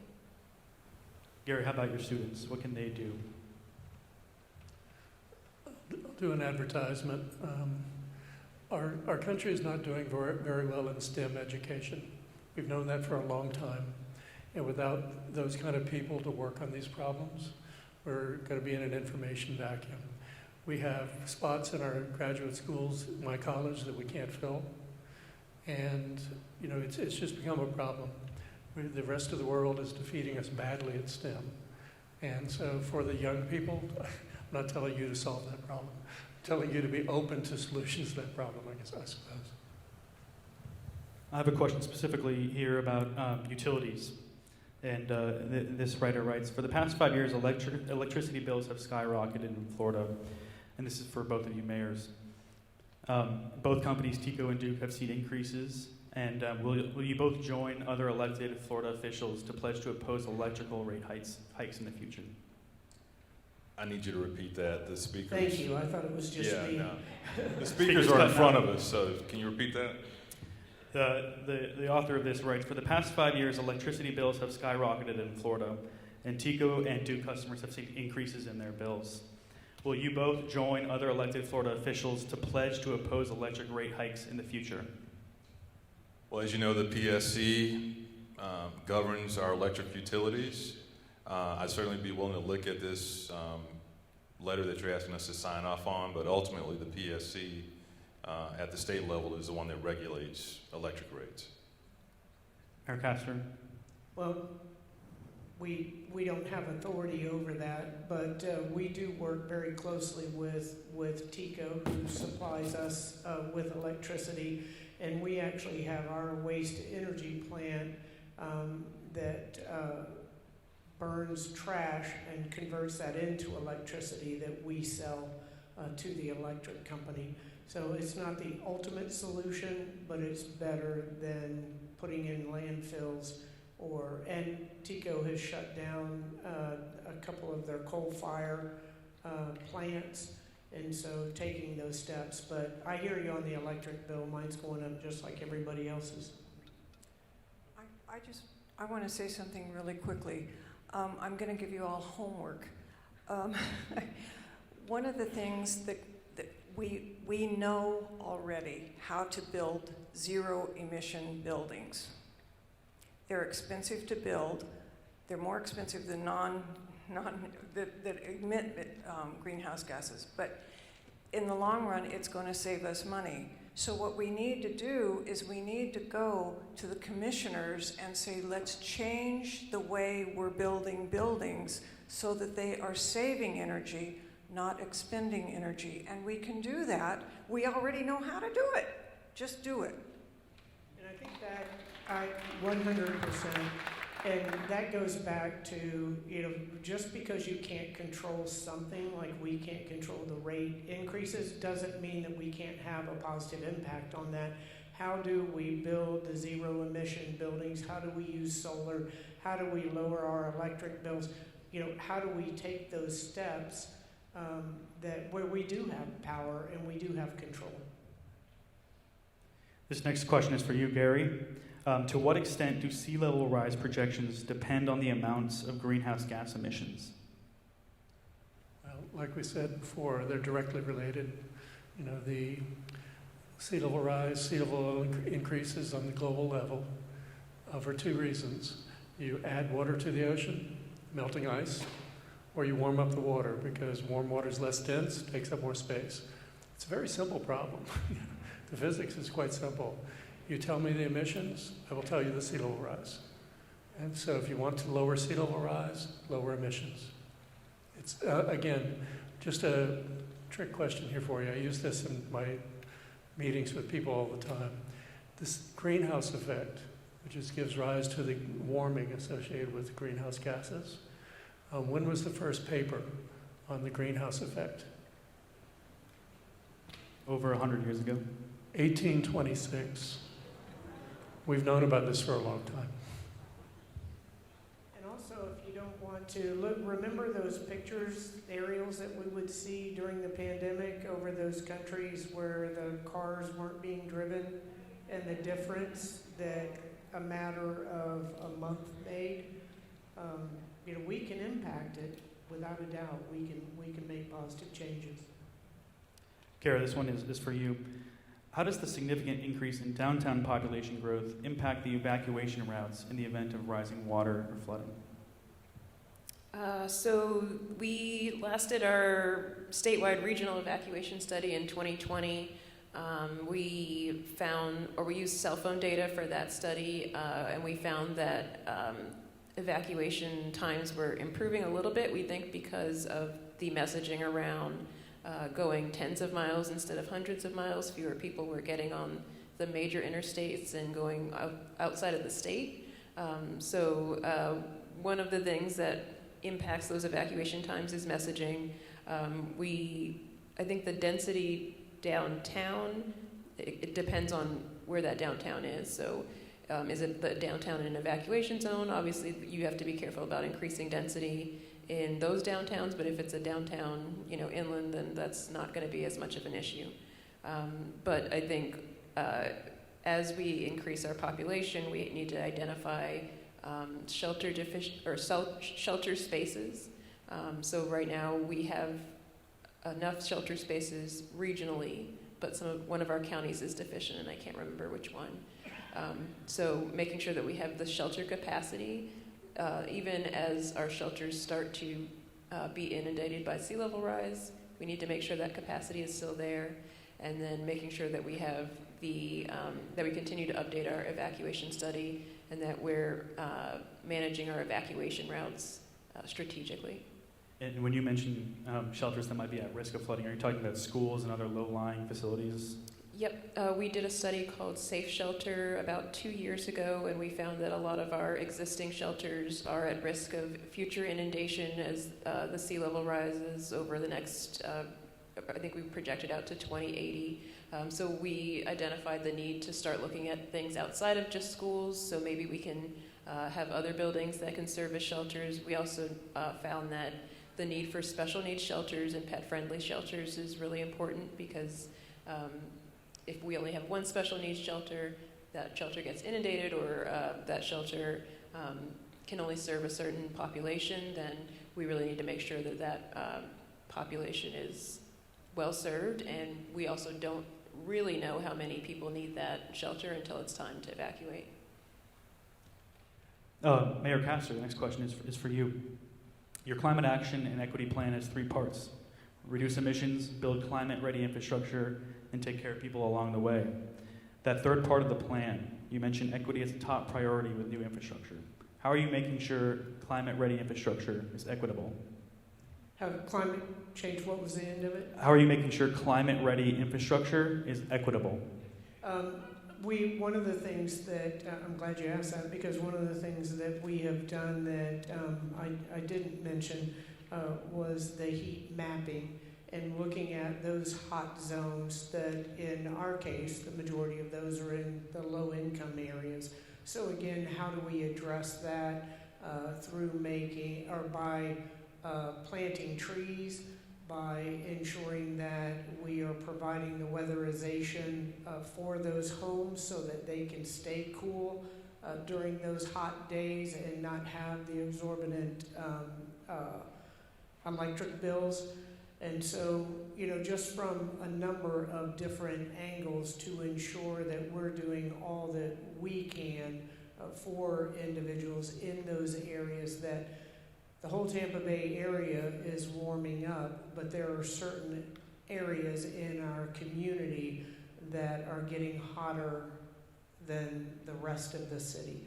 So that's those are the ways that we're addressing it in Tampa, and it's top of mind for us. Also ensuring that a lot of individuals, especially the elderly, that we're communicating in all of these neighborhoods so that individuals aren't taken advantage of. Some of these companies that want to sell them weatherization or solar or things that would, one, are way too costly, and two, are ineffective or not efficient enough for their residents.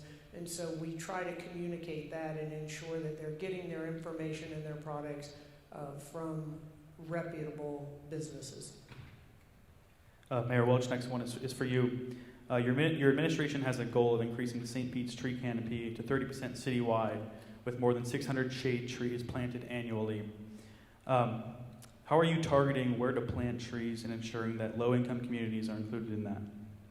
Well, everything that we do has a base in equity, and so we want to make sure that that is fair around the city. Our target for next year is actually 1,000, so we've increased that. City Council is strongly supportive as that as well. One of the other ways that we approach equity and we view resilience in the terms of social resilience as well is through our CRA, which covers most of South St. Pete. And so we have residential rehab to help folks get their homes hardened. It's been very successful in the CRA. We want to expand that citywide. Councilmember Gabbard has been a great component, great supporter of that. And so everything we do is built on a base of equity, including the tree canopy project as well. Gary, this one's for you. Why do you study what you study, and what draws you to research climate change? Need for a paycheck? I started on this, like I said, 40 years ago, and back then climate studies was El Nino, and we also knew about sea level rise and stuff, but I got interested in climate straight out of grad school, and we've just worked our way down the time scale. We've looked at El Nino, we've looked at decadal variability. Now we're looking longer and longer, and it's just been a blast the whole way. So. Similar question here, I'll just lump it in. Are there studies you wish you started sooner? One thing that worries me as we go forward is that over the past 3 decades, we've developed an observing system, and I lead the group internationally that does the global tide gauge network. So the measurements directly on the Earth. The satellites, we have measurements now that we can measure sea level rise. From the satellites, we have backup measurements for temperature and mass, the amount of water. It's a beautiful system that allows us to detect the climate change signal directly from data, which is a big deal to people because as a scientist, they say, all that stuff is from models. We don't believe computer models. I don't either. So we can do it from our observing system, but every facet of that observing system is now under threat. I'm not positive that 10 years from now we will have the observing system we have now that we built up over the last 30 years. Under threat by whom? You said that they're under threat by whom? Just funding, not just in the U.S., but around the world as well, but especially in the U.S., the funding for the science observations. Kara, this one's for you. How do you describe the work that the Tampa Bay Regional Planning Council is doing to someone who might not know what the organization does? We convene governments across a 6-county region from Citrus County in the north to Manatee County in the south, and we focus on issues around disaster preparedness, resiliency, economic development, and environmental programs. And we also house the Regional Resiliency Coalition, which was formed in 2018 and actually serves a 7-county region. It includes Sarasota County.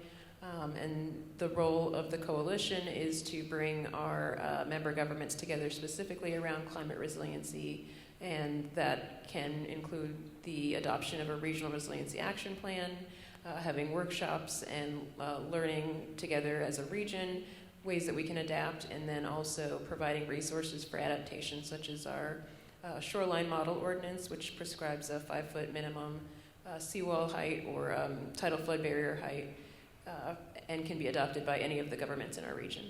That flood barrier height, can you elaborate on what that is for audience members that might not know? Yes, sorry. A tidal flood barrier is not just a seawall. It could also be a living shoreline or a hybrid shoreline, so maybe a little bit of mangroves and a little bit of like a hardened barrier as well. How was that 5-foot number calculated? The 5-foot number is based on a projection of sea level rise plus a high tide flooding number. One other here for you, Kara. What is the biggest roadblock you see among municipalities when it comes to adopting climate solutions? Ooh, just one?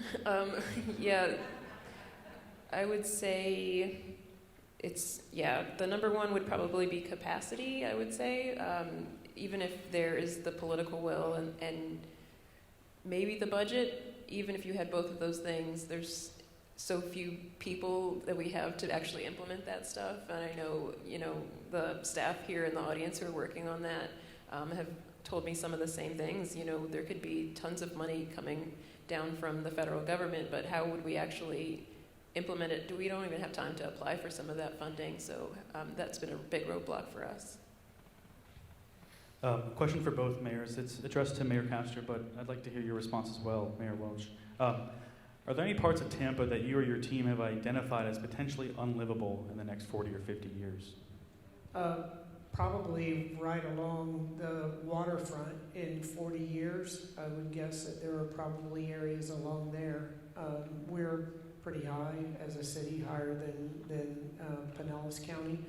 But I would say along the shoreline, and we've got some projects as well, creating those barriers, sort of like the barrier islands that weren't meant to be developed. If you look off the coast of Georgia, they still have some undeveloped barrier islands that would help them with storm mitigation and in other areas as well. So we're looking at some of those approaches and solutions as well, but I would say along the waterfront for us.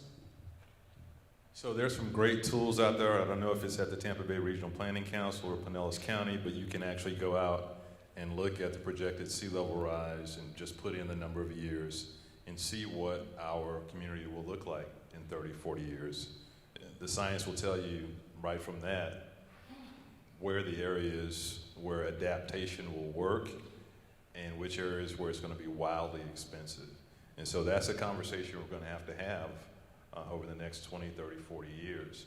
Certainly over a shorter term, 20, 25 years, we can adapt our way out of some of that. But if you're talking 2075, 2090, St. Pete, Pinellas, Tampa Bay will look different than it does now, just as it looks different now than it did 100 years ago. That change is coming, and it's how do we adapt and what makes the most fiscal sense as we go along.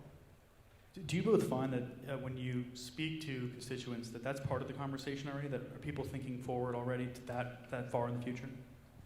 Absolutely, and we've had conversations again with Shore Acres and Riviera Bay, and we talked about the whole gamut from raising homes, raising the roads, to actually buying out some of those properties that are repetitive loss properties. Those are the conversations we need to have. And raising a home is what, $300,000 or more? It's wildly expensive. Those are the kind of conversations we will have to have going forward.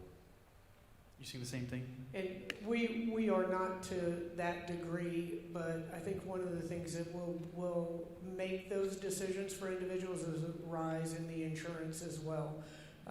Right now, what we buy out are properties for stormwater to address some of the stormwater. As you develop, there's a less permeable area to take that rain and that flooding in. And so those are the ways that we're developing or we're approaching. But as far as the conversations, would I say that the people that live in my city are looking at 2075? Absolutely not. I have a wildlife question for you, Terry, your wheelhouse. What wildlife losses have you witnessed throughout your professional career, and which ones hit home to you the most? I'll repeat the question, Terry. What wildlife losses have you witnessed throughout your professional career, and what losses hit home the most to you? Oh, there have been that's a really tough one. There have been a lot of extinctions on our watch, and I'm not going to say one is worse than the other. They all are horrific to me that we have actually lost species. Our one species has caused the extinction of species. When I started talking about this stuff in 1985, I talked about the fact that we were going to get to a 6th mass extinction event. We're already in the 6th mass extinction event, and it's doing this. The rate of extinction is like that, and I'm not exaggerating. So we have to remember, I have to put a plea in here for species. When we have the warming, such rapid warming of the world, we are causing horrible suffering of humans. And I'm talking about not just millions, I'm talking about billions. Heat kills more people than cold does.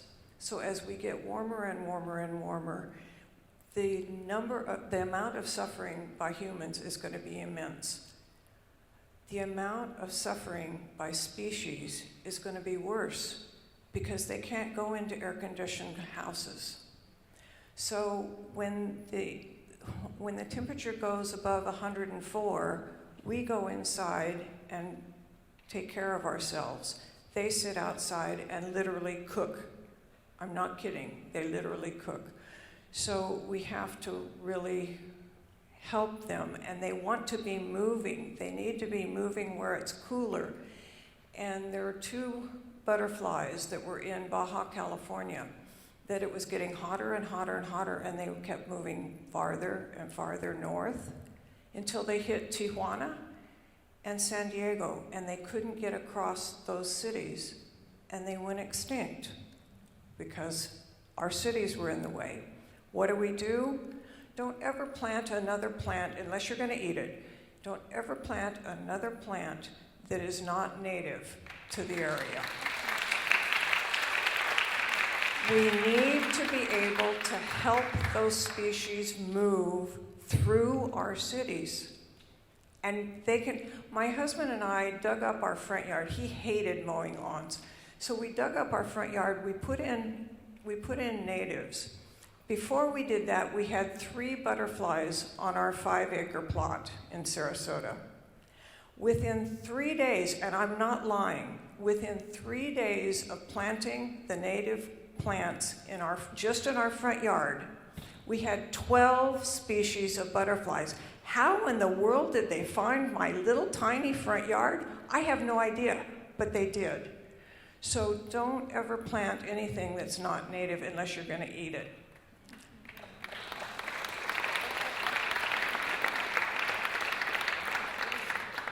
A quick follow-up, Terry, if I may. And this is a personal question, but you wrote in your op-ed that we published recently in the Times that one of your predictions was actually wrong about species extinction. You said it was 1/4 of species. Can you elaborate on that for our audience? Sure. Back in 2007, when I was working for the Intergovernmental Panel for Climate Change, and we came out with the report, we had done very careful studies on trying to figure out how many species do we think we're going to lose when we get to 2 degrees Celsius above natural. And natural is basically the temperature that it was back in 1890, 1900, somewhere in there. And 2 degrees C is 3.6 degrees Fahrenheit. We are already at 1.5 degrees Celsius, so we're very close to 2. But in 2007, we looked and tried to figure out how many species we thought we would lose if we got up to 2 degrees, or when we get up to 2 degrees above natural. And we decided that it would be a quarter of the species. We were wrong. We were wrong. The new studies now, and I've gone through them and tried to figure out where they were wrong, and they are not wrong. The new studies are showing that when we get up to 2 degrees above natural, 2 degrees Celsius above natural, that we'll lose half the species on the planet. Now, right now, we know the names of 2 million species. So what we say is we're going to lose 1 million species. But there's actually probably about 8 million to 10 million species on the planet. And again, I have a lot of trouble with losing one species, let alone that number of species. But scientists, as we get more information, we clarify our understanding. And that is, we were wrong. And I'm really sad that we were wrong, but we were. Kara, this one is for you, and the question is pretty simple. It's what is the role of private-public partnerships with climate solutions? Sorry. I would say the role is, it's multifaceted. We have a lot of private sector partners to the Regional Resiliency Coalition, but the role, it could include the need for increases in the workforce to be able to do the more innovative stormwater technology updates, so green jobs, being able to have the actual workforce to install solar panels and those types of things. Obviously, partnerships with like the university systems are helpful to us to have that sort of pipeline of data and have someone who can help us stay updated on the projections. Partnerships, we had a partnership with the South Tampa Chamber of Commerce. They were really concerned with flooding and sea level rise impacts because a lot of the businesses can potentially close in that area when there is flooding on those streets, and sometimes the employees can't get to their jobs, the business owners can't open up shop on those sort of rainy days. So there are a lot of opportunities for the private sector to get involved. And then from the public side, I think it's making sure that there are not obstacles to implementation as much as possible. I think locally we're doing a pretty good job of that, but making sure that you are listening to the private sector and when there are clearly obstacles to implementing adaptation or mitigation, trying to look at ways that we can reduce those obstacles. We have time for one more audience question here, and it's not addressed to any particular panelist, so I'll just open it up to whoever. What can homeowners do now to prepare, and what tools are available? Anybody want to take a stab at that? What can homeowners do to prepare, and what tools are available currently? Mentioned flood insurance, but I would just give another plug to flood insurance. There is also a 30-day waiting period, so if you're thinking, oh, I should buy flood insurance for the upcoming hurricane season, you're already looking at June 21st for that. I think there are other potential options, but a lot of them can get kind of expensive. There is a new a state funding program called the Florida Safe Home Program, or maybe it's the Safe Florida Home Program, and that can provide funding for like a new roof or storm-resistant windows and those types of things. Terry, go ahead. I wanted to kind of switch the question around. Instead of saying, what can we do to protect us, what can we do to help the issue? And there are lots and lots of things. It was in my op-ed of various things that we can do. You can put solar panels on. Whenever you change your appliances, make sure that you buy something that is very highly rated on Energy Star, because we need to get to zero emissions by 2050. And between now and 2050, we're all going to change our appliances. So what a better time to buy the best appliances you possibly can. Are they going to be more expensive? Yes. Is it going to help save the planet? Yes. So that's what we do. There are things that we can do that way that we need to be doing. I would jump in and say on the residential rehab front, again, for folks that have a certain income level, we have programs to help you harden your home, so I would contact the city and inquire on that. On a policy issue, though, again, elections are coming up. Ask our federal representatives to fix the flood insurance fiasco, because it's not working, it's never been equitable, and Florida continues to be a donor. So we need help, and it needs policy help from the feds on that. We have about enough time for 30-second closing remarks. Are there any closing thoughts? If you just want to go in a circle, now's the opportunity. I would say that, as was said before, that we're preaching to the choir here. So the choir needs to go out and sing this song in every neighborhood and ensure, and I think it was a good point, not to be confrontational about these issues, be conversational, and just talk about the benefits and the level of responsibility that each and every one of us have in ensuring that we are appropriately addressing the climate change and try to mitigate that. I also want to say thank you for putting this panel together. It was an honor to be up here with each of you. I feel like my IQ has increased since I'm sitting next to a Nobel Prize winner. But this has been very enlightening. Thank you.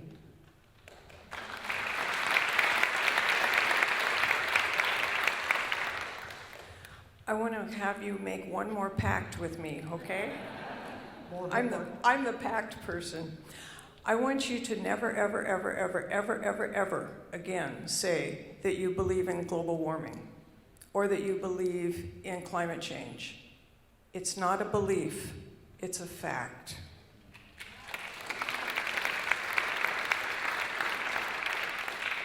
This has been a great conversation. Thank you all for coming. Thank you for facilitating, and thanks to all the panelists. I would say just take everything you've heard here tonight, and again, be involved in the elections. The policies matter going forward, and if we don't make an intentional effort to have folks who believe what we heard here tonight, we won't get the assistance we need at the state and the federal level. And also June 1st is coming up, so your storm kit and your plans should be ready, because that's our responsibility. So thank y'all for being here. Don't be that person in Walmart the day before the storm. We're watching you. Get those kits together now. And listen when we say leave. What do? We hide from the wind and run from the water. Gary, Kara? Sure. I just wanted to say that conversations like this matter, and that's sort of the work of the coalition, is bringing us all to the table to have these conversations. And maybe we don't have a solution at the end, but we have a lot of ideas, and we have an understanding that we're all working on the same issues. So I have an idea for the next panel. Okay. Let's hear it. When we're talking about flooding risk in particular, what a lot of people don't realize is that it's a hyper-local problem. You know, in Shore Acres that we've talked about before, the flooding risk can be different from one street to the next, where one floods, one doesn't. And, you know, that hyper-local sort of thing is the next frontier for how we do flooding risk assessments. And we tend to kind of paint with a very broad brush when we talk about these. So just something else, when you brought up the homeowners thing, it kind of popped it into my head. When you're looking at your home or your neighborhood, look at it more granular than what does Climate Central say about sea level rise in Tampa Bay. And I'm sure Claude told you that that is part of his planning process. I don't think Claude's talking to me Okay. anymore. Ladies and gentlemen, can you please give a round of applause for our panelists tonight?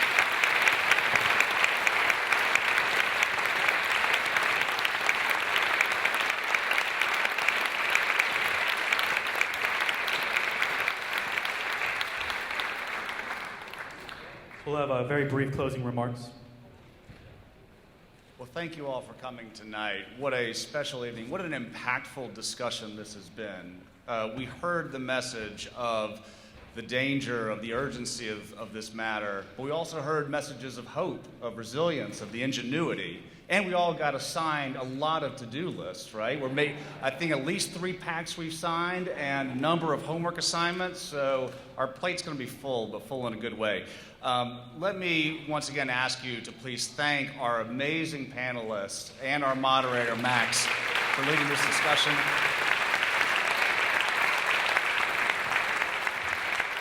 If we are to face this challenge, it starts with listening very carefully to thought leaders like you all, so thank you for what you do. My name is Conan Gallaty. I'm the CEO of the Tampa Bay Times, and it's my pleasure to close us out tonight with some thank yous, certainly to our panelists and our moderator. I also want to make a special thank you to Bob Hyde and Suncoast Credit Union. Thank you for being our presenting sponsor tonight. Bob,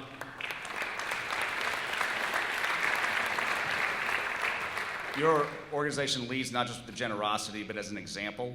You really set the pace that we should all be following in the business community for how to run our operations with the environment and resiliency in mind.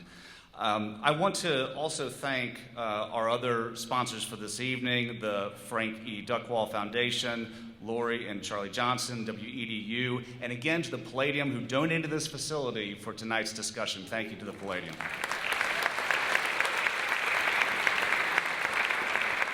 A big special thank you to each one of you who came out tonight. You brought your ideas, your energy, your questions. It's so much energy. I think if we could plug into this audience, we could get off of fossil fuels pretty quickly.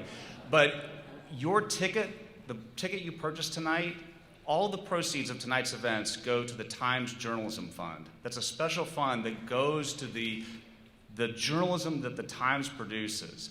It goes to the work that Max does and the team of 100 journalists within the Times newsroom each and every day, covering education, covering the environment, covering housing, and so many important topics that we need to have in Tampa Bay. So thank you for being here tonight and supporting what we do.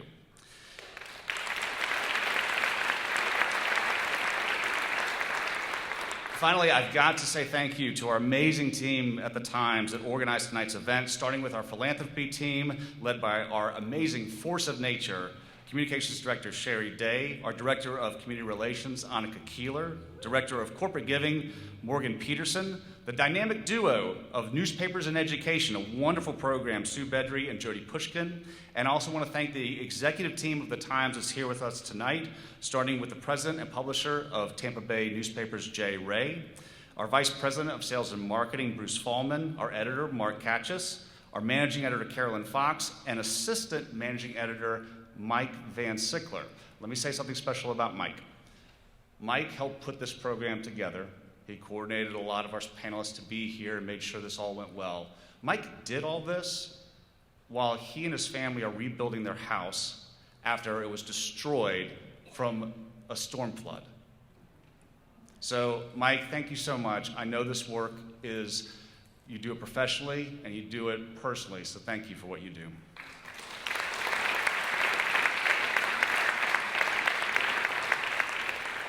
And finally, from the moment you walked in the door, you were greeted, you were helped, hopefully they showed you where everything was, by the wonderful employees across Times Publishing Company and the Tampa Bay Times. These folks are here of their own accord because they love what we do, they love our mission, and they wanted to make sure this was a special event for you. So please will you help me thank them for being here and make this so wonderful.